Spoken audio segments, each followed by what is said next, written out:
সুষুপ্তি একটা ওপরে আমি কাজ করেছিলাম যাদবপুর ইউনিভার্সিটিতে। তো সেখানকার স্বপ্নটা তো একটা ভাস্ট ব্যাপার, তার জন্য ছোট করে নিয়েছি, অদ্বৈত বেদান্তের দৃষ্টিতে বলেছি। তার সঙ্গে আরও কিছু থাকবে, অদ্বৈত বেদান্ত তো শুধু নয়। এবার আমি তাহলে আপনাদের অনুমতি নিয়ে আরম্ভ করছি। ওম শান্তাকারো ভুজগশয়নং পদ্মনাভং সুরেশং বিশ্বাধারং গগনসদৃশং মেঘবর্ণং শুভাঙ্গম লক্ষ্মীকান্तं কমলনয়नं योगिभिर्ध्यानगम्यं वन्दे विष्णुभवभयहरं सर्वलोकैकनाथः। हे कृष्ण करुणा सिन्धु दीनबन्धु जगत्पते गोपेश गोपिका कान्त राधाकान्त नमोस्तुते। कृष्णाय वासुदेवाय हरये परमात्मने प्रणतः क्लेशनाशाय गोविन्दाय नमो नमः। अखण्डमण्डलाकारं व्याप्तं येन चराचरं तत्पदं दर्शितं येन तस्मै श्रीगुरवे नमः।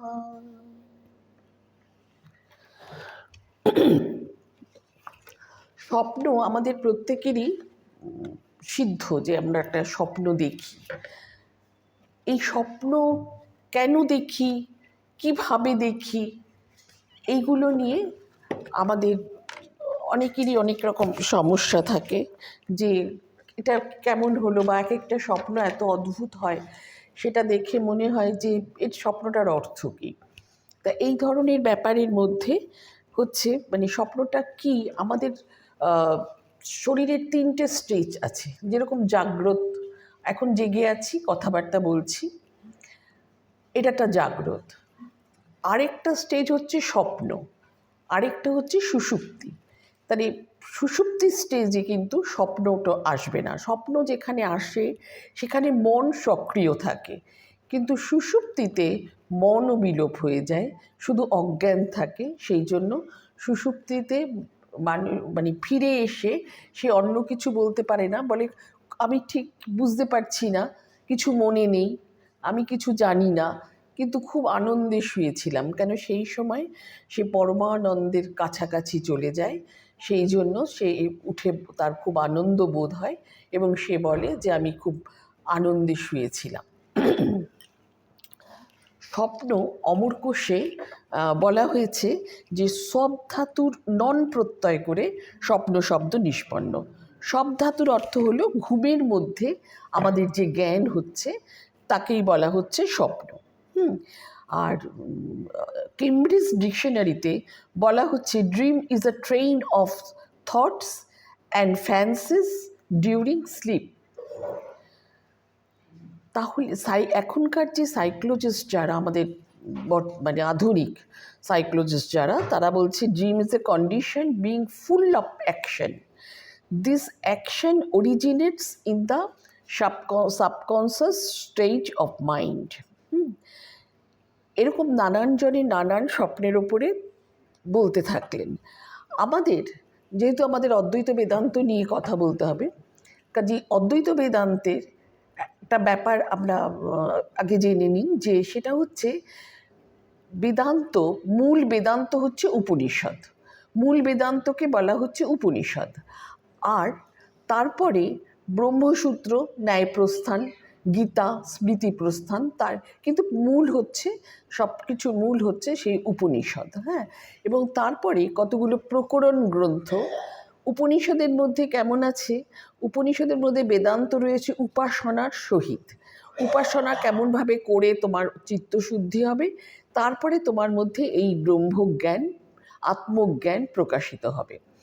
তাহলে পরে এটাতে তার উপরে কতগুলো প্রকরণ গ্রন্থ লেখা হলো, তার মধ্যে শুধু জ্ঞান কাণ্ডই রইল, যে কিভাবে বেদান্ত জ্ঞান দিচ্ছে, এইগুলো জ্ঞানের কথা কি বলা হচ্ছে সেইগুলো সেইগুলো বলা হলো প্রকরণ গ্রন্থে।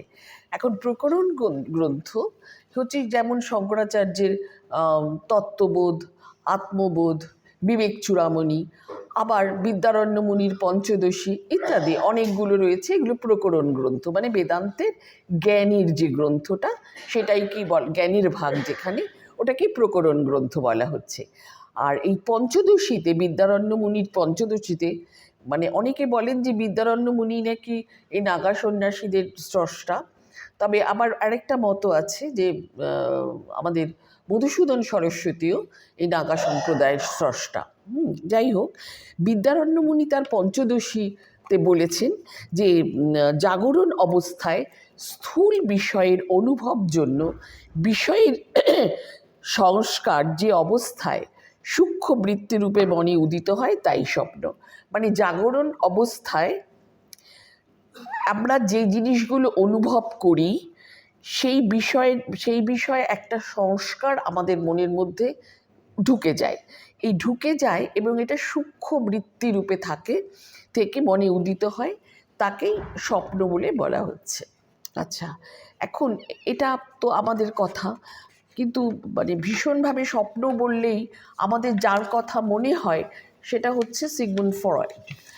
ফ্রয়েডের এক ব্যাপারটা কি জানেন, যে ফ্রয়েড প্রথম এই আমাদের আধুনিকভাবে ফ্রয়েড প্রথম কী করেছিলেন, যে মনস্তাত্ত্বিকভাবে স্বপ্নের ব্যাখ্যা করেছিলেন, মনস্তাত্ত্বিক দিকটা দেখেছিলেন। যদিও ফ্রয়েডের সঙ্গে অনেকেই মানে দ্বিমত আছে। আমাদের মাস্টারমশাইকে যখন বলেছিলাম ফ্রয়েডের কথা বলতে, তখন তিনি বলেছিলেন না না না না না ফ্রয়েড হবে না, এভরিথিং রিলেভেন্ট টু সেক্স আমরা ওটা মেনে নেইনি।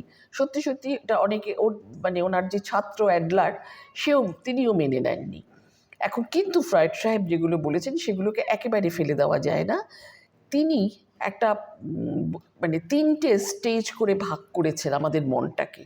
কিভাবে মনটাকে 3টে স্টেজ করে ভাগ করেছেন, একটা যদি ধরুন ডিম্বাকৃতি বৃত্ত ধরলাম, তার একদম মানে 20% আমাদের সচেতন মন, আর 30% অবচেতন মন, আর বাদবাকি 50% হচ্ছে অচেতন মন, যার বিষয়ে আমরা কিচ্ছু জানি না। এই অচেতন মন হচ্ছে একদম প্রিমিটিভ ব্যাপারগুলো তার মধ্যে আছে, যে অনেক কিছু আমরা চিন্তা করি, যে চিন্তাগুলোর মানে অনেক কিছু আমাদের চিন্তায় আসে, আমরা করি যে কনসাস এতে তা নয়, আমাদের মধ্যে আসে, সেইগুলোর ভূমি হচ্ছে ওই অচেতন মন বা ঈদ বলা হচ্ছে। ঈদ, তারপরে ইগো, সাবকনশিয়াস ইগো, তারপরে হচ্ছে সুপার ইগোটা হচ্ছে সচেতন মন। এখন আর অচেতন মনকে কি বলা হচ্ছে, যেটাকে নাকি ঈদ বলা হচ্ছে, সেটা হচ্ছে রিজার্ভিয়ার অফ ফ্রাস্ট্রেটেড ডিজায়ার। এখন ফ্রাস্ট্রেটেড ডিজায়ার, ফ্রয়েড সাহেব বললেন যে এই মানে সেক্সুয়াল ফ্রাস্ট্রেশনই সবার বেশি থাকে, অতএব ঈদের মধ্যে এই ব্যাপারটাই রয়েছে। কিন্তু আমাদের শাস্ত্র অন্যরকম বলছেন, মানে এর কাছাকাছি, কিন্তু এইভাবে বলেননি। তাহলে এই সংস্কারগুলো কি হচ্ছে, মানে ভেতরে থেকে যাচ্ছে। তাহলে আমাদের যে মানে সুপার ইগো যেটা, সেই সচেতন মন হলো সামাজিক ন্যায়, নীতি, বিবেক, এটা। আর ইগো, অচেতন তো বললামই যে সেটা হচ্ছে রিজার্ভিয়ার অফ ফ্রাস্ট্রেটেড ডিজায়ার। আর ইগো যেটা, সেটা হচ্ছে অবচেতন মন। একটা কিছু আমরা বললাম না, ব্যাপারটা চেপে গেলাম ভেতরে, ওইটা হচ্ছে অবচেতন মনে ঢুকে গেল। কিন্তু একেবারে জন্মান্তরের আমাদের বলে সংস্কার যেটা, সেটা ঈদের মধ্যে রয়েছে। তাহলে সামাজিক অনুশাসনে মানুষ সচেতনভাবে মানে আবেগ, ইচ্ছা, অনুভূতি এগুলো প্রকাশ করতে পারে না। মানে সব রকম অনুভূতি, সব রকম কিছু বলার অধিকার আমাদের দেয় না। কেন দেয় না? না, এই সামাজিক কতগুলো অনুশাসন আছে যেগুলো আমাদের ভেতরে আমাদেরকে বেঁধে রেখেছে, আমাদেরকে সুস্থ জীবনের পথে রেখেছে। কেন মানুষের মধ্যে আমাদের শঙ্করাচার্য বলেছে মানুষ আর জন্তুতে পার্থক্য কী? আহার নিদ্রা মৈথুন মানুষও করে, জন্তুরাও করে। লাঠি তুললে জন্তুরাও চলে যায়, মানুষও চলে যায়। তা সেই রকম আমাদের মধ্যে কিন্তু সেই প্রকৃতি রয়েছে, সেই প্রকৃতিকে আমরা সামাজিক অনুশাসনে বেঁধে রেখেছি। সেই জন্য সেই সব যে অবদমিত মানে মনের গভীরে, ফ্রয়েড বলছেন অবদমিত ইচ্ছা মনের গভীরে গিয়ে আত্মগোপন করে। কিন্তু ঘুমের মধ্যে সচেতন মন যখন প্রায় নিষ্ক্রিয়, তখন অবচেতন মন কি করে? তার আবেগ, ইচ্ছা, অনুভূতি নিয়ে কল্পনার যান বুনতে থাকেন, কিন্তু পারেন না সবটা বলতে। কেমনভাবে সবটা বলতে পারেন না? না, তাকে একটা গার্ড থাকে। এই অচেতন মন আর অবচেতন মন দুজনের মাঝখানে একটা গার্ড আছে। আবার অবচেতন মন আর চেতন মন তাদের মধ্যেও একটা গার্ড আছে। সেই গার্ড কিন্তু মানে সব স্টেজের মধ্যেই সে সক্রিয়ভাবে থাকে, এমনকি ঘুমের মধ্যেও। সচেতন মনের ভয় থাকে যে অবচেতন মনের যে অসামাজিক ইচ্ছা যেগুলো মনের মধ্যে এসে যায়, সেগুলো সচেতন মনে না উঠে আসলেই মুশকিল, তাহলে পরে সামাজিক অনুশাসন কিছু থাকবে না। সেই জন্য কি করে? প্রহরার ব্যবস্থা করে। এই প্রহরার কাজ চলতেই থাকে। এই প্রহরার অবস্থাকে কী বলা হয়? যে সেন্সর প্রক্রিয়া বলে। আচ্ছা, এইবার ফ্রয়েডিয়ান থিওরিকে বেস করে একটা গবেষণাপত্র প্রকাশিত হয়, সেটা হলো the basic psychoanalytic concept of theory of dream. তারা স্বপ্নের কতগুলো ক্যারেক্টারিস্টিক্স আর ফাংশন বললেন। কি বললেন? Dream is a product of mind, মনের একটা প্রোডাক্ট। বেশ, ড্রিম প্রিজার্ভ স্লিপ, অবশ্যই তাকে আমাদের ঘুমটাকে প্রিজার্ভ করে। Dream is a form of thinking, আমাদের যে চিন্তা ভাবনাগুলো সেগুলো স্বপ্নের মধ্যেই প্রকাশিত হয়। আরেকটা যেটা নাকি সবচেয়ে মানে মজার এবং মানে ভীষণভাবে এটা আকর্ষণ করে, সেটা হলো a dream is a compromise formulation. যে কম্প্রোমাইজ ফর্মুলেশনটা কি? ফ্রয়েড সাহেব বলছেন সব স্বপ্নই কম্প্রোমাইজ ফর্মুলেশন, আপোষ রফামূলক। সেটা কেমন? মানে একজন বয়স্ক ব্যক্তির স্বপ্নের মধ্যে দুটো দিক থাকে, একটা ব্যক্ত দিক যেটা দেখা যাচ্ছে, আরেকটা অব্যক্ত দিক। ওটাই হচ্ছে অব্যক্ত যে অবস্থাটা, সেটাকেই মানে সেটা বোঝা যাচ্ছে না, কম্প্রোমাইজ অফ ফর্মুলেশন সেখানেই কাজ করতে থাকে। বলছে কীরকম মানে সেটা কি করছে? ওই প্রতীকের রূপ ধরে আসছে। যেমন ধরুন আমার রামবাবু, শ্যামবাবু আমার খুব বন্ধু, আর রামবাবুর ওপরে আমার খুব রাগ। কিন্তু আমার রাগটা, আমার যে তার বিতৃষ্ণা, তাকে কতগুলো কথা বলার ইচ্ছা বেশ শক্ত শক্ত, সেগুলো আমি রামবাবুকে বলতে পারছি না। কারণ রামবাবু সামাজিক প্রতিষ্ঠার জন্যই হোক বা যাই হোক, আমি সেগুলো রামবাবুকে বলতে পারছি না। তখন আমরা কি করছি? তখন সে দেখছে যে শ্যামবাবুকে সে খুব বকাবকি করছে স্বপ্নের মধ্যে। তার মানে তার মনের যে অবদমিত ইচ্ছা, মনের সেই চেতন লোকে আসার প্রচেষ্টা, আর এই চেষ্টার বিরুদ্ধে যে গার্ড, যে এই চেষ্টার বিরুদ্ধে সচেতন মনের গার্ড, এই দুটো মিলিয়ে কি করছে? একটা সিম্বলিক ব্যাপার সৃষ্টি করছে, বা প্রতীকের মাধ্যমে দেখাচ্ছে যে শ্যামবাবুকে দেখানো হচ্ছে। আমি একটা মানে রিয়েল কথা বলি।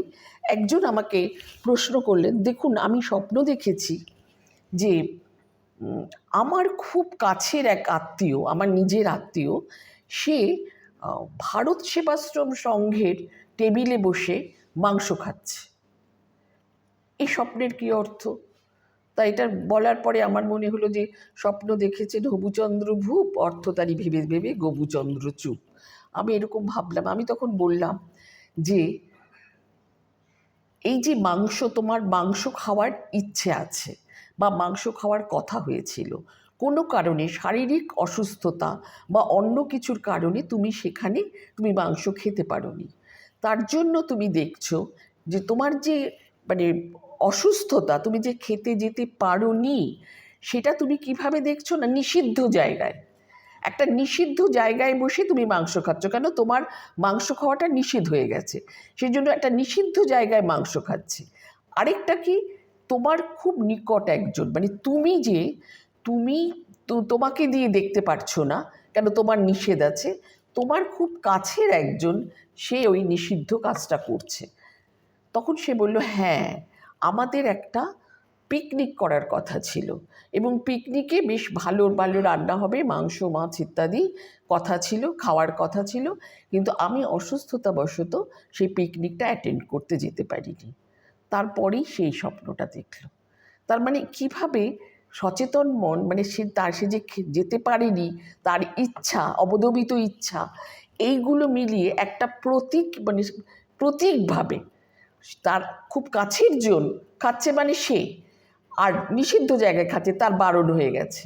তাহলে মানে এইভাবে প্রতীকের মাধ্যমে, হ্যাঁ, এইভাবে প্রতীকের মাধ্যমে কি কী করা হচ্ছে, আপোষ রফা করা হচ্ছে, যেটা নাকি এই সিম্বলাইজেশনের মধ্যে দিয়ে দেখা যায় যে একটা আপোষ রক্ষা করে ওই সিম্বলিক স্বপ্নটা দেখা হলো।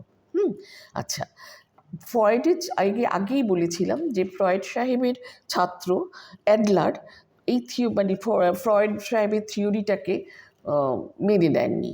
হ্যাঁ, তিনি সর্বতোভাবে মেনে নেননি। তার মতে স্বপ্ন একটা মানে একটি ব্যক্তি জীবনের প্রাথমিক পর্যায়ের লাইফস্টাইলকে রিপ্রেজেন্ট করে। আচ্ছা, আধুনিক মনোবিজ্ঞান কি করেছে, স্বপ্নকে কয়েকটা ভাগে ভাগ করেছে। কি করে? একটা হচ্ছে প্রফেটিক, আগে থেকেই স্বপ্ন, মানে কোনো ঘটনা ঘটবে সেটা আমি আগে থেকেই স্বপ্নের মধ্যে জেনে যাচ্ছি, এই ভাবটা রয়েছে প্রফেটিক। আরেকটা হচ্ছে সিম্বলিকটা আমরা তো বললাম। আরেকটা হচ্ছে অ্যাংজাইটি ড্রিম। হ্যাঁ, খুব মানে কোনো ব্যাপারে অ্যাংজাইটি রয়েছে, সেটা তার জন্য আমি স্বপ্ন দেখছি। আরেকটা হচ্ছে ফ্লাইং ড্রিম, উড়ে যাচ্ছি। হ্যাঁ, উড়ে যাচ্ছি। আমাদের মাস্টারমশাই বলেছিলেন যে আমার খুব ফেভারিট স্বপ্ন ছিল যে এরকম উড়ে যাওয়া, হাতটাকে দুদিকে ছড়িয়ে দিতাম, দিয়ে উড়ে যেতাম। হ্যাঁ, এই ফ্লাইং ড্রিম। আরেকটা হচ্ছে ফলিং ড্রিম, পড়ে যাওয়ার। এই স্বপ্নটা আমরা মাঝে মাঝেই দেখি, কোথাও থেকে একটা উঁচু জায়গা থেকে পড়ে যাচ্ছি। হ্যাঁ, ফলিং ড্রিম।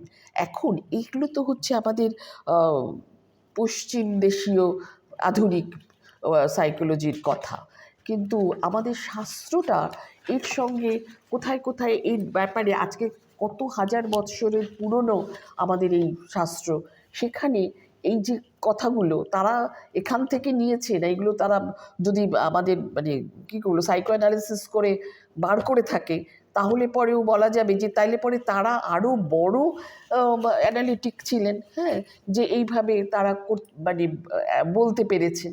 তাহলে আমরা এখন একটু আমাদের শাস্ত্রে চলে যাই। দেখুন, আমাদের কথা হচ্ছে অদ্বৈত বেদান্ত। হ্যাঁ, অদ্বৈত বেদান্ত হচ্ছে বেদের জ্ঞানের অংশটা, জ্ঞানের পার্ট, আর বেদটা হচ্ছে কি কর্মকাণ্ড।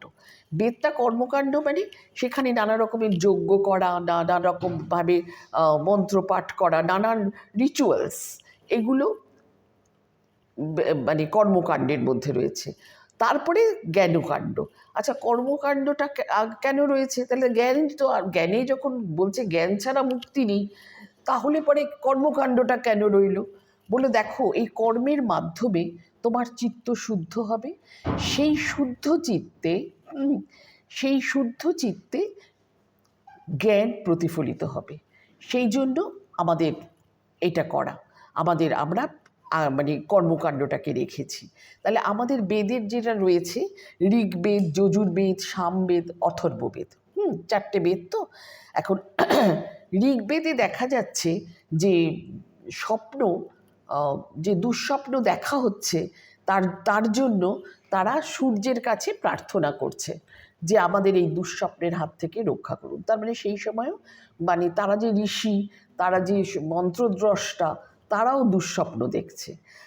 আর যজুর্বেদ, সামবেদেও কি হলো যে তারাও ওই রকমভাবে দুঃস্বপ্নের হাত থেকে রক্ষা পেতে চাইছে। অথর্ববেদ অনেকটা অর্বাচীন, অনেক মানে পরের। অথর্ববেদে কিন্তু নানান রকম কথা রয়েছে, তন্ত্র রয়েছে, সেখান থেকে আমাদের এই যে তন্ত্র সাধনার কিছু নেওয়া হয়। অথর্ববেদটা মানে অনেক কিছু মানে এই আধুনিক জিনিসগুলো রয়েছে। আমাদের একটা ব্যাপার আছে দেখবেন, যে আমরা সব কিছুর মধ্যে একটা সত্তা, একটা চেহারা, আমাদের দর্শন শাস্ত্রে বা আমাদের শাস্ত্রে প্রত্যেক একটা জীবন্ত, তাদের মধ্যে তারা যেন একটা মানে আমরা স্বপ্নটাকে তারও একটা অবয়ব আছে, তারও একটা মন আছে, এইভাবে সবার একটা আলাদা অস্তিত্ব চিন্তা করা হয়। সেখানে বলা হচ্ছে যে মানে রিচুয়ালসটা একটা মানে অদ্ভুত। সেটা হচ্ছে অথর্ববেদে একটা অদ্ভুত ব্যাপার মানে কাস্টম রয়েছে। সেটা হচ্ছে বলা হয় যে একটা মানে গর্ভবতী মহিলার কাছে এক ভাইয়ের ছদ্মবেশে স্বপ্নের মধ্যে এক দৈত্য আসে। সে কেন আসে, মানে এই যে ভাইয়ের বেশে আসে, এটা কিন্তু একটা ব্যাপার রয়েছে। দেখবেন আপনারা অনেক, আমি অন্তত দেখেছি, যারা মানে যাদের কিছুদিনের মধ্যে যাদের মৃত্যু হবে, তারা ভীষণভাবে তাদের আত্মীয় কাউকে মানে দেখে স্বপ্নের মধ্যে তারা আসছে, মৃত তারা। হ্যাঁ, মানে অনেকে বলা হয় যে মানে যারা মৃত্যুদূত, তারা ওই আপনজনের ভাবে ড্রেস করে, তারা আপনজনের কি বলবো শারীরিক এটাকে নিয়ে তারা তাদের সঙ্গে দেখা করে। এটা আমরা অনেকের মুখে শুনেছি। আচ্ছা, এইখানেও সে ভাইয়ের ছদ্মবেশে দৈত্যটা স্বপ্নের মধ্যে এলো কেন না, গর্ভ নষ্ট করে দেওয়ার জন্য। সেই জন্য বলা হচ্ছে শ্বেত সর্ষপ, মানে সাদা সর্ষে রেখে দাও বিছানায়। সাদা সর্ষের ক্ষমতা আছে এই দৈত্যের সঙ্গে লড়ার। তাহলে এইভাবে রাখা হয়েছে। কখনো কখনো স্বপ্নকে মানে দুঃস্বপ্নের রাজা বা দুঃস্বপ্নকে যে চালাচ্ছে পিশাচ বলা হচ্ছে। এখন বলছে স্বপ্ন ৩৩ জন দেবতার কাছে এলেন। স্বপ্ন এসে বললেন যে আমাকে দৈত্যের হাত থেকে রক্ষা করো, আমি যে দুঃস্বপ্ন লোককে দেখাই সেটা হচ্ছে আমাকে দৈত্য চালিত করে, সেই দৈত্যর হাত থেকে রক্ষা করার জন্য আমাকে আরও পাওয়ার দাও। তখন এই ৩৩ জন দেবতা কী করলেন, ৩৩ জন দেবতা তাকে পাওয়ার দিলেন। বললেন যে তুমি অনেকের ভয় দেখাতে পারবে, তার খারাপ যদি করতে চাও, সে যদি তোমার খারাপ করতে চায় তুমি তার খারাপ করতে পারবে বলে তাকে বেশ ক্ষমতা দিল। ওমা, ক্ষমতা পেয়ে সে দেবতাদেরই ভয় দেখাতে শুরু করলো, দুঃস্বপ্ন দেখাতে শুরু করলো। যে এটা কীরকম, তখন দুঃস্বপ্ন দেখাচ্ছে। এদিকে দেবতারা তখন বরুণের কাছে গেল, কেন অথর্ববেদে একটা কথা বলা হচ্ছে যে স্বপ্নের মা হচ্ছে বরুণানী। তারা বরুণের কাছে গেল। বরুণ জলের দেবতা। বরুণের কাছে গিয়ে বলল যে এরা আমাকে দেখো স্বপ্ন আমাদেরকে দুঃস্বপ্ন দেখাচ্ছে। বলছে, তখন বরুণ বললেন তোমরা একটা কাজ করো, ত্রিত বলে এক ঋষি আছে, সেই ত্রিত ঋষির কাছে যাও, তিনি খারাপ স্বপ্নকে জলের সঙ্গে যুক্ত করে দেবেন এবং খারাপ স্বপ্ন সেই জলের মধ্য দিয়ে বয়ে গিয়ে যারা নাকি এভিল ডুয়ার, যারা খারাপ কাজ করে, পাপী, তাদের কাছে চলে যাবে। এইটা পড়ে না আমার একটা মানে ভীষণ অদ্ভুত লেগেছিল যে আমাদের ঠাকুরমা বা এরা বয়স্ক এরা কত কিছু আমাদের কাস্টমের মধ্যে দিয়ে কত কিছু মানে আসে। কেন আমরা যখন দুঃস্বপ্ন দেখতাম, দেখে এসে বলতাম আমি না এটা এরকম ভয়ের স্বপ্ন দেখেছি, তখন আমার বাড়ির বড়রা বলতেন যে যাও জলের কাছে গিয়ে বলে আসো। হ্যাঁ, জলের কাছে গিয়ে বলে আসো যে স্বপ্নটা যেন হয়ে যায়। তাহলে এটা কিন্তু সেই বেদে রয়েছে এই কথাটা, অথচ এটা আমাদের মধ্যে সেখান থেকে চলে এসেছে যে জলের কাছে বলে দেওয়া। সেই ত্রিত ঋষি হচ্ছে জলের ছেলে, বলল ত্রিত ঋষি জলের সঙ্গে যুক্ত করে দেবে, তাহলে খারাপ স্বপ্নগুলো বয়ে যাবে। এই গেল হচ্ছে বেদের কথা। আচ্ছা, এইবার অদ্বৈত বেদান্তে অদ্বৈত বেদান্তে আমরা কিভাবে যাব? অদ্বৈত বেদান্তটা না একটু বুঝে নিতে হবে, হ্যাঁ, নাহলে পরে এই ব্যাপারটা বোঝা যাবে না। অদ্বৈত বেদান্তেতে বলা হচ্ছে যে এই সমস্ত জগৎ সংসার সব কিছু ব্রহ্ম বা আত্মাতে, পরমাত্মাতে স্থাপিত। পরমাত্মা কি করলেন, তার তিনি তিনি কিছু করতে পারেন না, কেন তিনি হচ্ছেন ঘন, সব জায়গায় বিস্তৃত হয়ে আছেন। তার জন্য তার ফাঁক কিছু নেই। আমাদের এরা বলতেন না, এখন বুঝি কিছু পায়ে লাগলেই বলতেন ওটাকে নমস্কার করো। কেন বলতেন নমস্কার করো? কেন ওই যে ব্রহ্ম সর্বত্র বিস্তৃত, ওই ব্রহ্ম এর এই বাটিটা, এই থালাটা, এই জিনিসটার মধ্যেও রয়েছে। তিনি সর্বত্র বিস্তৃত বলে, তার কোনো ফাঁক নেই বলে তিনি কিছু করতে পারেন না। তখন কিন্তু তার কি হলো, তার শিশ্রিক্ষা জাগলো যে আমি লীলা করব, সবার মধ্যে ঢুকে আমি জানতে পারবো যে কার কে কেমন। এই লীলা করার জন্য লোকবত্তু লীলা কৈবলম, হ্যাঁ, সবার শুধু লীলা করার জন্য কি বলা হয়, হস্তাশ্বাস ও বৃথা চেষ্টা অনুদ্দেশ্য ফলং যত, লোকবত্তু লীলা কৈবলম। তো লোক মানে যেমন আমরা একটা কথা বলতে বলতে এটাকে একটু এরকম করছি, বা পেনটাকে একটু নাড়ছি, বা হাতে যে পেপার ওয়েটটাকে ঘোরাচ্ছি, ঠিক সেই রকম সেও ওই রকম খেলার ছলে এই জগৎ সংসারটা তৈরি করলেন। যার জন্য সেই নজরুল গীতি রয়েছে না, খেলিছ এই বিশ্ব লয়ে বিরাট শিশু আনমনে খেলিছ। তা এই যে খেলার ছলে তিনি কি করলেন, প্রথমে মায়া বা মায়াকে, তারই মধ্যকার মায়াকে তিনি একটা জায়গা করলেন, জায়গা যাকে কারণ শরীর বলা হচ্ছে। সেখানে এই জগতের সমস্ত সৃষ্টির বীজ উক্ত হলো, এবং সেই মায়া হচ্ছে মায়া সৃষ্টি করতে লাগলো, তার দ্বারা ওভার পাওয়ার্ড হয়ে মায়া সমস্ত কিছু সৃষ্টি করতে লাগলো। এই সৃষ্টিকার্য মায়ার কাজে আমরা, তিনি যেখানে ওই ঈশ্বর, তাকে ঈশ্বর বলা হচ্ছে, যেখানে এই বীজ উক্ত রয়েছে, তিনি যেখানে সব অবিদ্যাকে একত্রিত করলেন, যে অবিদ্যা ছাড়া এই জগৎ সংসার চলবে না, আমার খেলা চলবে না, তখন সেই অবিদ্যাকে একত্রিত করে কি করলেন, ওই একটা জায়গা তৈরি করলেন। যেমন একটা ক্যানভাস তৈরি হয় না, একটা ক্যানভাসে আমরা রং দিয়ে ক্যানভাসটা তৈরি করি, তার মধ্যে ছবি আঁকি, তিনি ওইরকম একটা ক্যানভাস তৈরি করলেন, যেটা অবিদ্যা বা কারণ শরীর বলা হচ্ছে বা ঈশ্বর বলা হচ্ছে। সেখানে তিনি এবার ঈশ্বর সৃষ্টিকার্য আরম্ভ করে দিলেন। ঈশ্বর সৃষ্টিকার্য, প্রথম সৃষ্টি কি, ব্রহ্মা বা হিরণ্যগর্ভ, প্রথম তাকে সৃষ্টি করলেন। এবং তিনি এই যে এইগুলো হচ্ছে সূক্ষ্ম সৃষ্টি, এগুলো কিন্তু স্থূল, এই যে আমরা দেখতে পাচ্ছি এইভাবে কিন্তু কিছু না। কেন ব্রহ্মার শরীর কি আমরা দেখতে পাবো? দেখতে পাবো না, কারণ তিনি সূক্ষ্ম। দেবতাদের আমরা দেখতে পাই না, কারণ তিনি সূক্ষ্ম।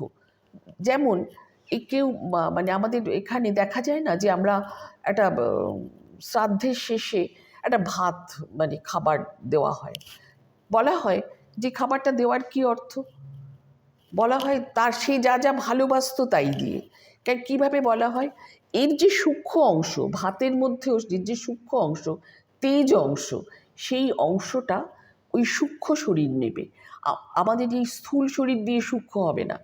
যার জন্য দেখুন গীতায় ভগবান কি করেছিলেন, গীতায় ভগবান অর্জুনকে কি বললেন, যে তোমাকে দিব্য দৃষ্টি দিচ্ছি, তুমি এই চক্ষু দিয়ে তুমি দেখতে পাবে না, এই যে স্থূল চক্ষু দিয়ে এই সূক্ষ্ম ব্যাপার এটা তুমি দেখতে পারবে না, সেই জন্য তোমাকে দিব্য দৃষ্টি দিচ্ছি। এই হচ্ছে সূক্ষ্ম।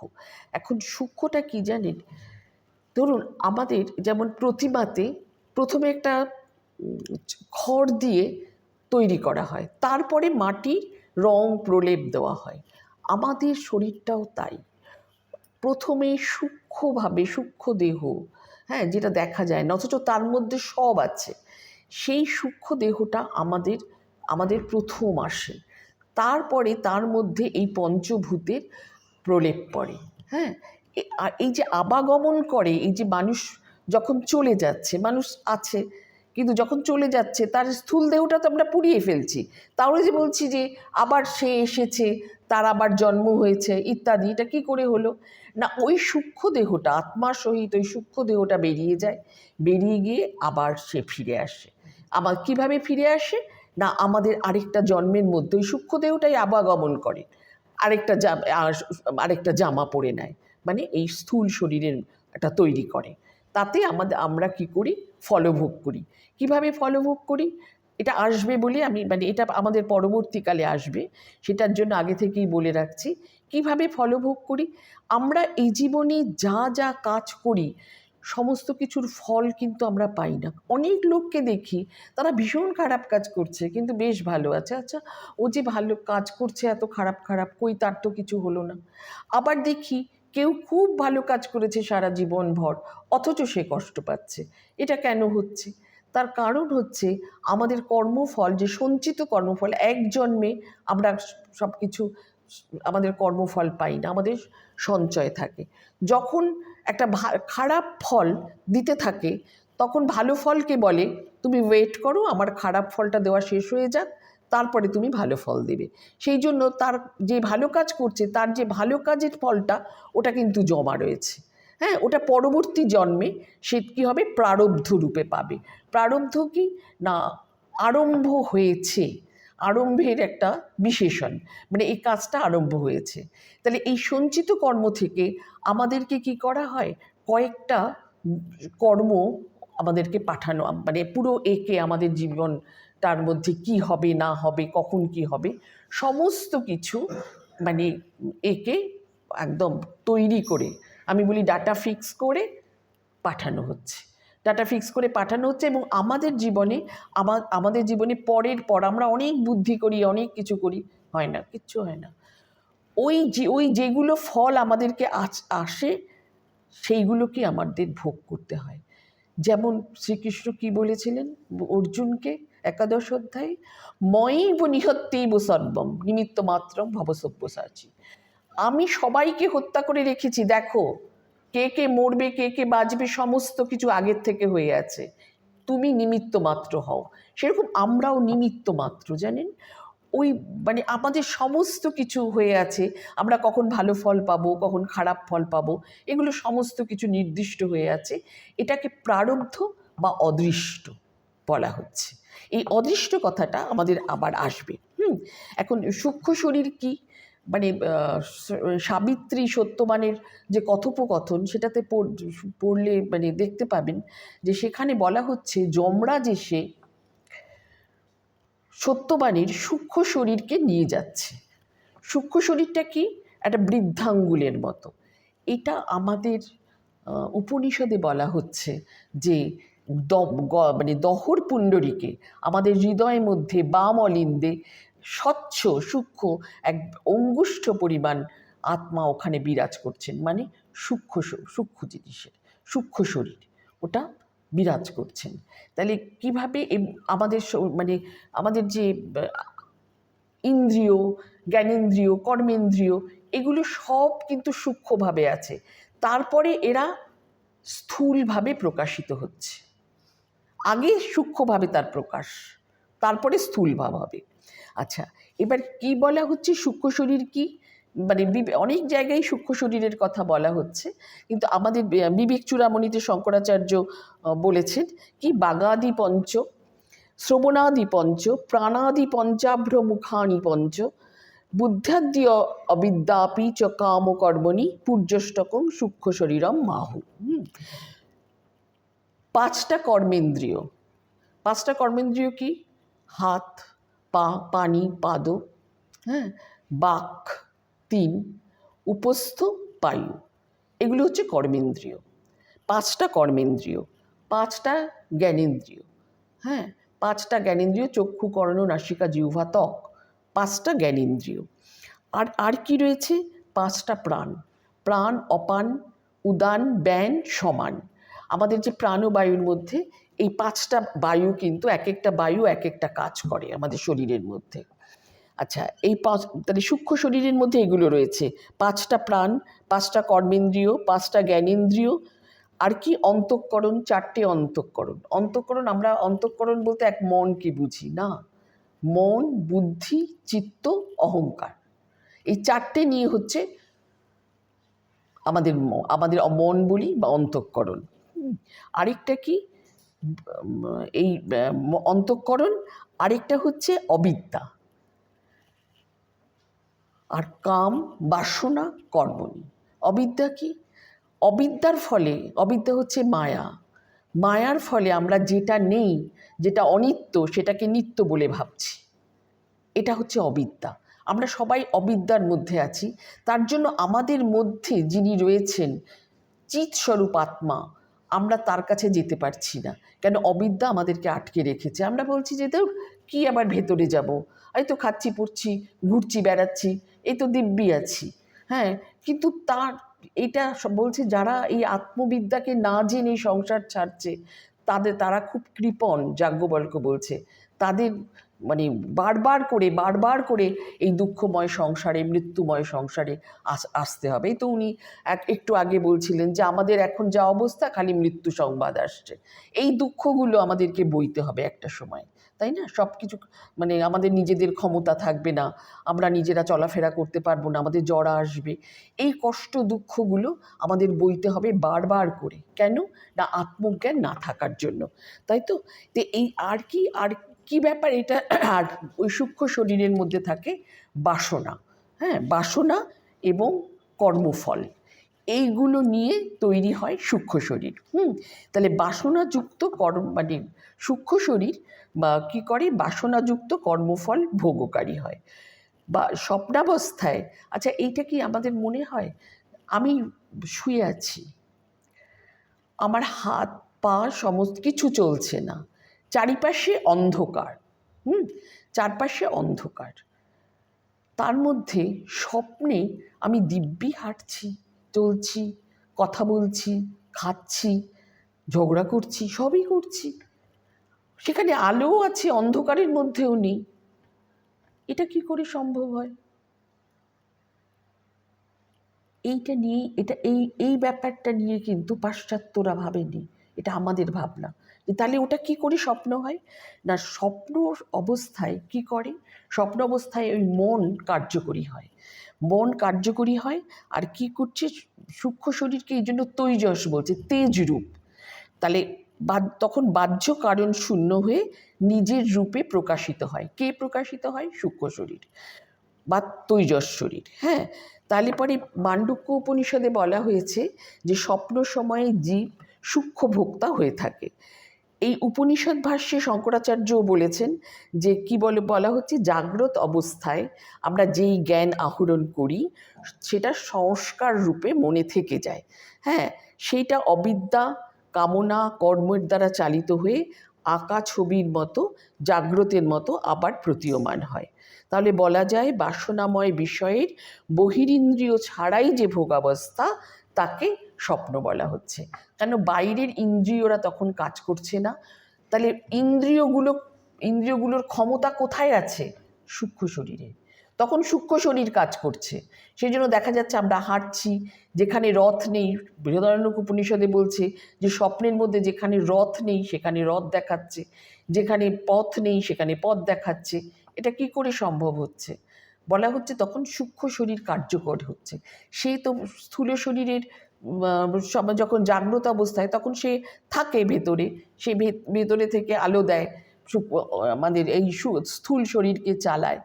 কিন্তু স্বপ্ন সময়ে সেই সূক্ষ্ম অবস্থা কি করছে? প্রতীয়মান হচ্ছে। সেই সূক্ষ্ম অবস্থার মধ্যে, সূক্ষ্ম শরীরের মধ্যে যেগুলো জমা হয়ে আছে সেইগুলোকে আমরা দেখতে পাচ্ছি। হ্যাঁ, তখন কি বলছে যে এবার তাহলে স্বপ্নাবস্থায় কে প্রকাশ করছে? সূক্ষ্ম শরীর। সূক্ষ্ম শরীর তো ইন্দ্রিয়, কাম, বাসনা, কর্ম ইত্যাদি শুনলাম। তাহলে প্রকাশটা হচ্ছে কি করে? এই প্রকাশটাকে বলা হচ্ছে চিদাভাস, আমাদের আত্মা। ঐতিহ্য উপনিষদে বলেছি যে ঈশ্বর কি করলেন? ঈশ্বর জীব সৃষ্টি করলেন, এই জগৎ সৃষ্টি করলেন, করে তার মধ্যে প্রবিষ্ট হলেন। কিভাবে? যেমন সূর্যের আলো প্রতিফলিত হয় জলের মধ্যে, আমরা দেখি জলের মধ্যে সূর্য আছে, তার প্রতিফলন পড়ছে, সেই রকম তার ছবিটা পড়ছে। সেই রকম পরমাত্মার যে প্রতিফলন, উজ্জ্বল প্রতিফলন আমাদের সেই আত্মার, আমাদের অন্তরে দহর পুণ্ডরিকের মধ্যে বাম অলিন্দে তিনি থাকেন। তিনি তার আলো দিয়ে সব কিছুকে প্রকাশিত করেন। রবীন্দ্রনাথের একটা কবিতা আছে, আর যাহা কিছু আছে তুমি আছো বলে আছে। তিনি আছেন বলেই সমস্ত কিছু প্রকাশিত হচ্ছে। আমরা যা যা চোখে দেখতে পাচ্ছি এগুলো সব জড় পদার্থ। আমরা নিজেরা হাঁটাচলা করে ভাবছি যে আমরা খুব মানে জঙ্গম, না, আমরা সব জড়, তার আলোতে আমরা চলছি। যেমন আপনি দেখতে পাবেন যে এই গাড়ি টাড়িতে এইসব বসানো থাকে যে সোলার সিস্টেমে, ওটা ঘুরছে, একটা ছেলে এরম এরম করে মাথা নাড়ছে উঠছে, কি করছে না সোলার আগুনে মানে আমাদের সূর্যের আলোতে তার সোলার সিস্টেমে সে নড়ছে চড়ছে। ঠিক আমরাও ওইভাবে তার আলোতে নড়ছি চড়ছি, তার আলোতে সমস্ত কিছু প্রকাশিত হচ্ছে। পাথর থেকে আরম্ভ করে সমস্ত কিছুতে তার প্রকাশ। তিনি আমাদের মধ্যে আছেন। এবং স্বপ্নর সময় কি হয়, এই যে আমরা দেখতে পাই, যেখানে অন্ধকারেও আলো দেখতে পাই আর হাঁটা চলা এসব করতে পারি, সেগুলো হচ্ছে তিনি সূক্ষ্ম শরীরকে আলোকিত করেন, সূক্ষ্ম শরীরকে চালনা করেন। সেই জন্য আমরা কি করি, স্বপ্ন দেখছি। হ্যাঁ, এবার দেখুন যে বলা হচ্ছে অদ্বৈত মতে, এইবার মানে বৃহদারণ্যক উপনিষদে বলা হয়েছে যে স্বপ্নাবস্থাকে প্রকাশিত করার জন্য কোনো প্রকাশকের দরকার, প্রকাশক আলো থাকে না, অন্তর্জ্যোতির দ্বারাই স্বপ্ন দর্শন হয়। এতে বোঝা যায় যে জীবাত্মা স্বয়ং জ্যোতি, অর্থাৎ স্বপ্রকাশ। হ্যাঁ, মানে তাকে তাকে কেউ প্রকাশ করতে পারে না। হ্যাঁ, তিনি সবাইকে প্রকাশ করেন। নেমি সূর্য তারকং ভাতি, হ্যাঁ, কুতো অয়ম অগ্নি তমেব ভান্তম অনুভাতি সর্বম তস্য ভাষা সর্বমিদং বিভাতি, কঠোপনিষদে রয়েছে। তার আলোতেই সূর্য চন্দ্র সমস্ত কিছু আলোকিত হয়। হ্যাঁ, তার আলোতে। তাহলে তিনি এই ভেতরে থেকে সেই সূক্ষ্মের মধ্যে যে মনের মধ্যে যে কার্যকারিতা রয়েছে, সেই সূক্ষ্ম শরীরকে মনের মধ্য দিয়ে দেখায়। আবার বাচস্পতি মিশ্র, আমাদের ভামতিকার, তিনি খুব মানে একজন পণ্ডিত, বাচস্পতি মিশ্র ভামতিকার। ভামতির গল্পটা একটু বলে নিই। মানে বাচস্পতি মিশ্র আমাদের ব্রহ্মসূত্রের যে ভাষ্য করেছেন শঙ্করাচার্য, তার উপরে টিকা করেছেন।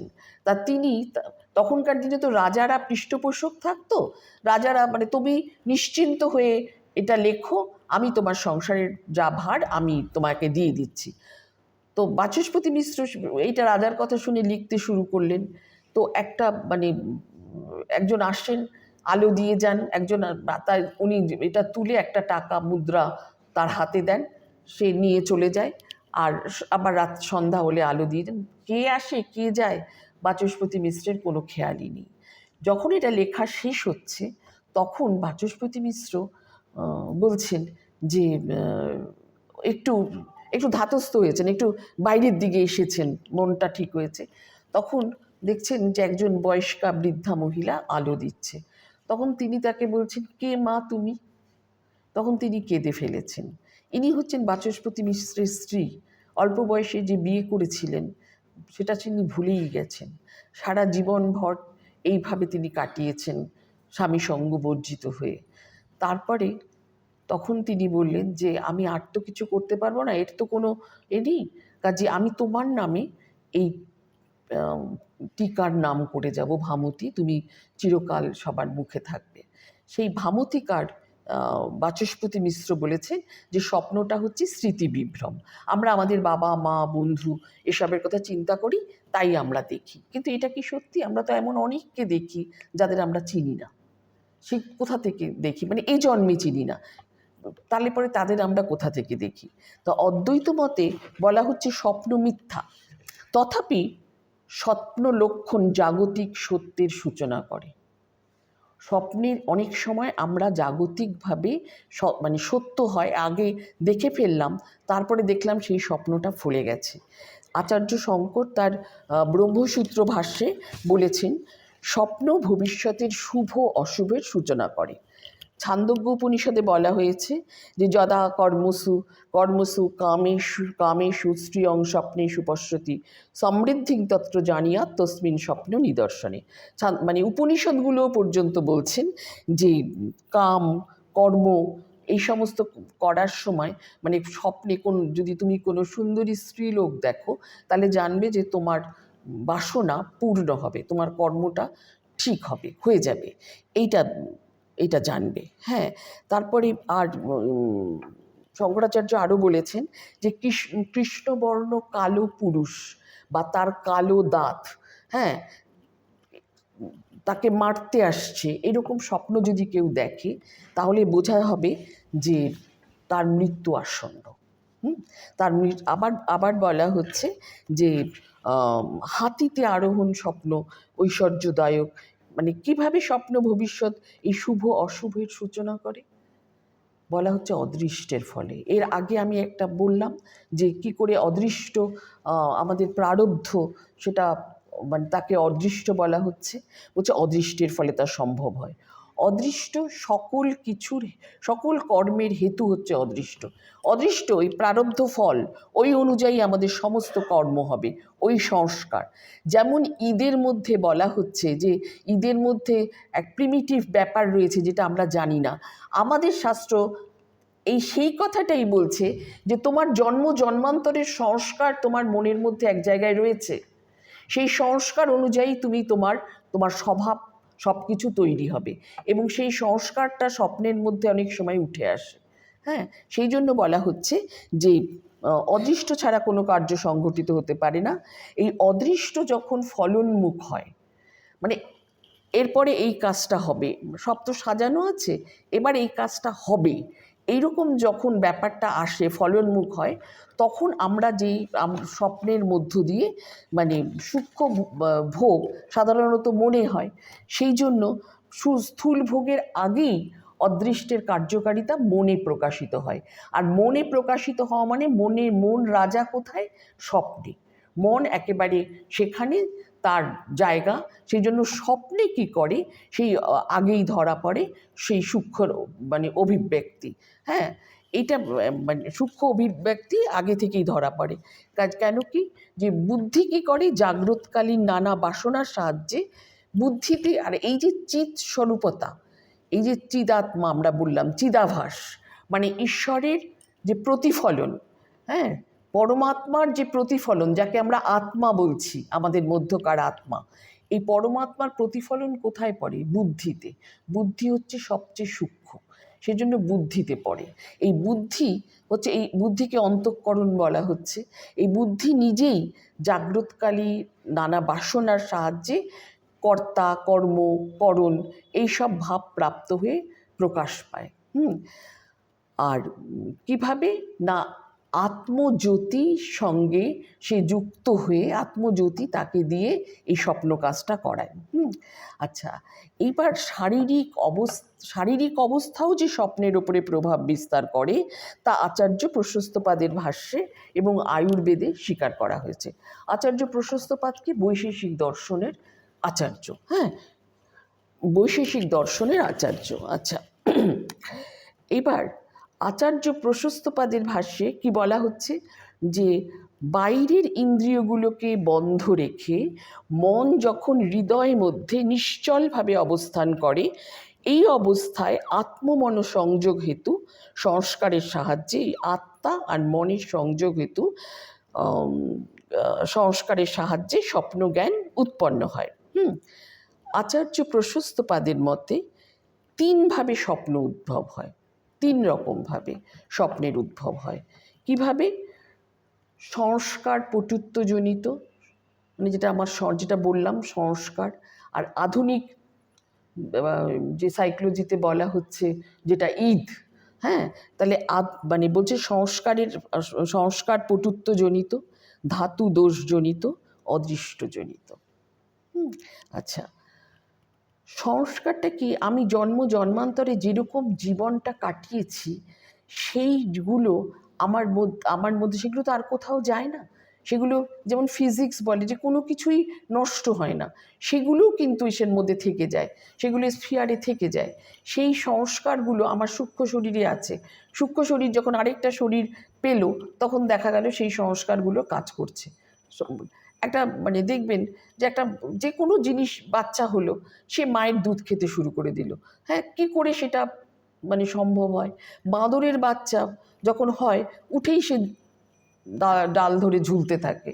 মানে এটা হচ্ছে তার যে আমাদের জন্মান্তরের সংস্কারজনিত কার্যগুলো, সংস্কারজনিত কার্য আমার এই জন্মে হচ্ছে। আমার সেই রকম এক একজন নাহলে এক এক রকম হয় কি করে? একই মায়ের দুইজন সন্তান, দুজন দুরকম। কেন? দুজনের সংস্কার দুরকম। সেই জন্য আগের সংস্কারগুলো আমাদের মধ্যে কাজ করে। সেই জন্য বলা হচ্ছে একটা হচ্ছে সংস্কার পটুত্ব জনিত, ধাতু দোষজনিত, আর বলছে অদৃষ্টজনিত। এখন সংস্কার পটুত্ব হচ্ছে মানে কেউ কোনো বিশেষ প্রবৃত্তিতে রাগযুক্ত হয়ে যদি ঘুমায়, সেই প্রবৃত্তিজনিত সংস্কারে সে বসে, সে সেই জনিত স্বপ্ন দেখে। আমি কারোর সঙ্গে খুব রাগারাগি করে শুতে গেলাম, এবার আমি স্বপ্নের মধ্যে ওই রাগারাগি, ওই তার সঙ্গে একটা অস্থিরতার স্বপ্ন দেখব। যেমন আমরা পরীক্ষার সময় পড়াশোনা করছি, পরে মানে জুড়ে সারাক্ষণ জুড়ে পরীক্ষার স্বপ্ন দেখে যাচ্ছি। আমাকে কোয়েশ্চেন পেপার দেওয়া হয়েছে, আমি লিখতে পারছি না, আমাকে এই করা হচ্ছে। কেন কি? ওই নিয়ে চিন্তা করার জন্য ওই সংস্কারে আমরা স্বপ্ন দেখছি। এমন অনেক কিছু স্বপ্ন দেখি, ভয়ের স্বপ্ন, এমন অনেক লোক দেখি যাদের আমি চিনি না, এমনভাবে দেখি। এইগুলো হচ্ছে পূর্ব জন্মার্জিত সংস্কার বশত এই স্বপ্নের মধ্যে আমাদের নানান রকম ভোগ হয়। মানে খারাপ কিছু ভোগ করব, সেটা যদি স্বপ্নের মধ্যে আমি দেখে ফেলি, তাহলে আমার খানিকটা ভোগ হয়ে গেল। কিন্তু ওইটা হতো সূক্ষ্ম শরীরের ভোগ। ওটা কিন্তু মানে স্বপ্নের মধ্যে যদি খাই তাহলে কিন্তু আমার পেটটা ভরবে না, তাই না? কারণ ওটা সূক্ষ্ম শরীরের খাওয়া, আর আমাদেরটা হচ্ছে স্থূল শরীর। তাহলে সূক্ষ্ম আর স্থূলের এই তফাৎটা রয়েছে। আচ্ছা, তাহলে এই আর এটাকেই সংস্কার পটুত্ব বলা হচ্ছে। আর যেমন স্বপ্নে শারীরিক অবস্থাও মানে প্রভাব বিস্তার করে। যেমন যখন পিত্তর আধিক্য হয়, যখন শরীরে পিত্তর আধিক্য হয়, তখন কি কি স্বপ্ন দেখা যায়? আগুনের মধ্যে প্রবেশ করছি, সোনা মানে কনক পাহাড় মানে সোনার পাহাড়, এইটা স্বপ্নে দেখা যায়। তারপরে এই যে ওরা যে বলেছিল এটা ফ্লাইং, স্বপ্নেটার এক ভাগ করেছিল, এটা ফ্লাইং স্বপ্ন। তার দেখ সেটা কেন হচ্ছে এইখানে বলা হচ্ছে। সেটা বলা হচ্ছে বায়ুর আধিক্য হলে, যদি পেটে অত্যন্ত বেশি রকম বায়ু আসে, তাহলে বায়ুর আধিক্য হলে তখন দেখা যায় যে আকাশে উঠছে, এরকম স্বপ্ন দেখা যায়। হ্যাঁ, আচ্ছা। আর আমাদের খুব শীত বোধ হচ্ছে, আমাদের খুব শীত বোধ হচ্ছে, যে কোনো কারণে আমাদের ঠান্ডা লাগছে, কিন্তু এমন ঘুমোচ্ছি যে গায়ে ওই চাদরটা টানতে পারছি না। তখন কি স্বপ্ন দেখব? নদীতে সাঁতার কাটছি, জলে জলাকার হয়ে আছে, তখন বরফের পাহাড়, এরকম ঠান্ডা স্বপ্ন দেখব। কারণ আমাদের তখন মানে শীত করছে আসলে। হ্যাঁ, এইগুলো হচ্ছে ধাতু দোষজনিত। নিজে বলছেন একটা সংস্কার পটুত্ব, আর একটা হচ্ছে ধাতু দোষজনিত। বেশ। আর অদৃষ্টজনিত যে স্বপ্ন, সেটা শুভাশুভের জ্ঞাপক। অদৃষ্টজনিত যে স্বপ্নটা আমরা দেখি, সেগুলো আমাদেরকে শুভ এবং অশুভ জানায়। যেমন দেখুন, মানে ছত্রলাভ, ছাতা পেয়েছেন, চটি পড়ছি মানে পাদুকালাভ, হাতিতে চড়েছি, আর তাহলে পরে যশ বৃদ্ধি হবে। এরকম স্বপ্ন যদি দেখেন তাহলে যশ বৃদ্ধি হবে। আর পতাকা, ধ্বজ, এগুলো মানে ধ্বজ যেটা, রথ, এইগুলো দেখাও শুভ। সবচেয়ে মজার কথা হচ্ছে কেউ যদি বিষ্ঠা, স্টুল আর রক্ত দেখেন, তাহলে পরে হয় কর্মপ্রাপ্তি ঘটবে অথবা ধন পাওয়া যাবে। হ্যাঁ, এটা হবেই। হ্যাঁ, এটা একদম পরীক্ষিত সত্য, এটা হবেই। আরেকটা হচ্ছে ফুল, মন্দির, মাংস, সুন্দরী মহিলা দেখাও শুভ বা ধনপ্রাপ্তির যোগ। বেশ। আর অশুভ জ্ঞাপক স্বপ্ন হলো তেল মাখা, গাধা, উট বা মহিষে চড়ে দক্ষিণ দিকে যেতে দেখা, কালো বস্ত্র পরিহিত মহিলা ও পুরুষ দেখা, এগুলো হচ্ছে খারাপ। আচ্ছা, এইগুলো হচ্ছে খারাপ।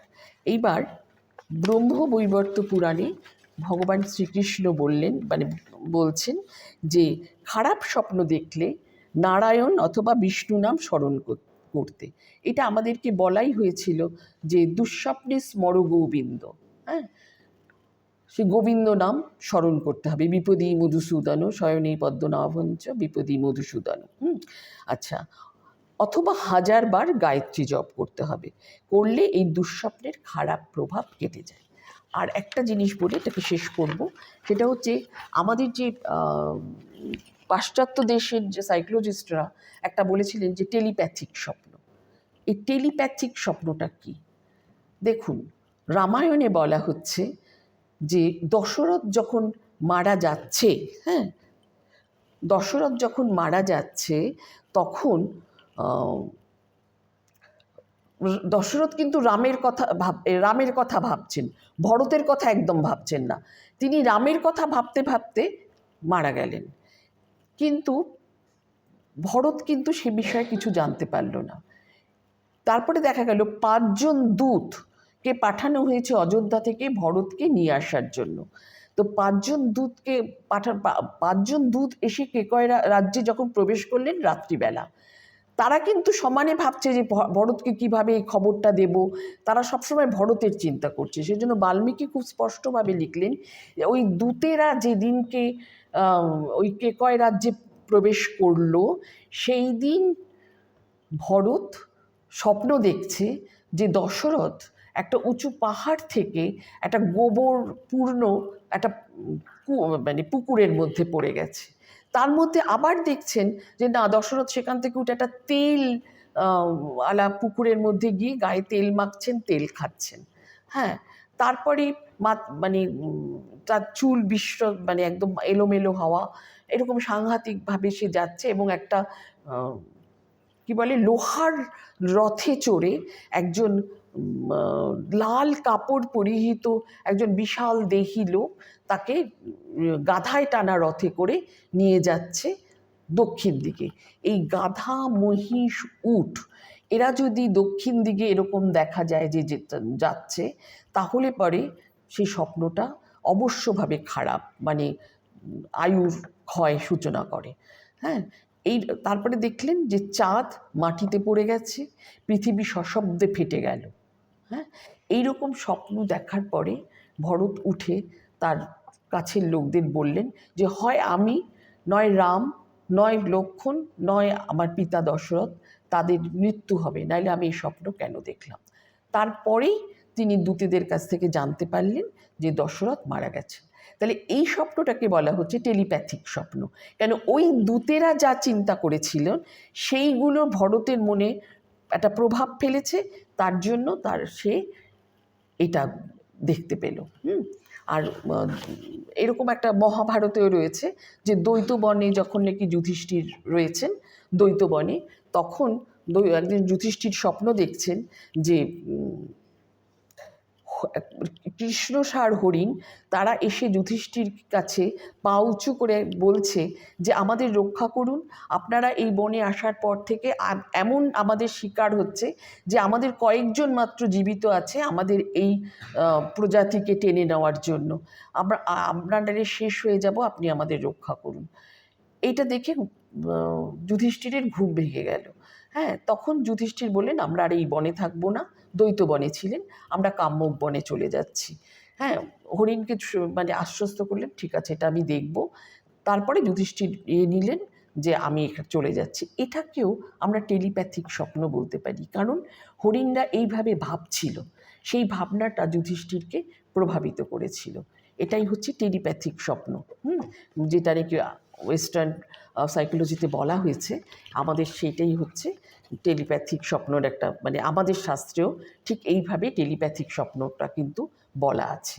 আরেকটা বলি, অদ্বৈত বেদান্ত বলে এই জগৎটা স্বপ্ন, স্বপ্ন যেমন মিথ্যা, এই জগৎটাও মিথ্যা।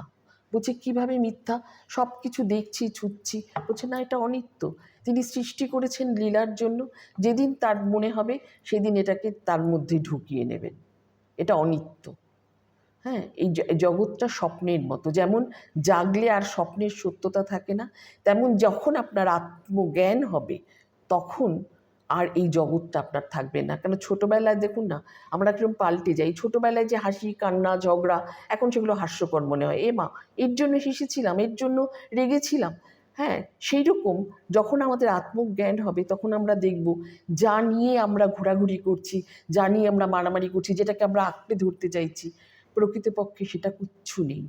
কদিন আছে আর তা আবার চোখটা বন্ধ হলেই সেটা নেই। কাজেই আত্মজ্ঞান পাওয়ার চেষ্টা করতে হবে, এটাই আমাদের অদ্বৈত বেদান্তের কথা, যে আমাদের জন্মই হয়েছে, আমাদের লক্ষ্যই হয়েছে আত্মজ্ঞান পাওয়ার জন্য। সেই জন্য এই স্বপ্নটাকে আমরা মানে যেমন মিথ্যা তেমন এই জগৎও মিথ্যা, এটা জানবেন। স্বপ্নবৎ মিথ্যা এই জগৎ। এই বলে আজকের মতো আমি শেষ করছি, সময়ও হয়ে গেছে। আপনাদের সবাইকে ধন্যবাদ, নমস্কার। সব কিছু গোপাল চরণে দিলাম। ওং তৎসৎ।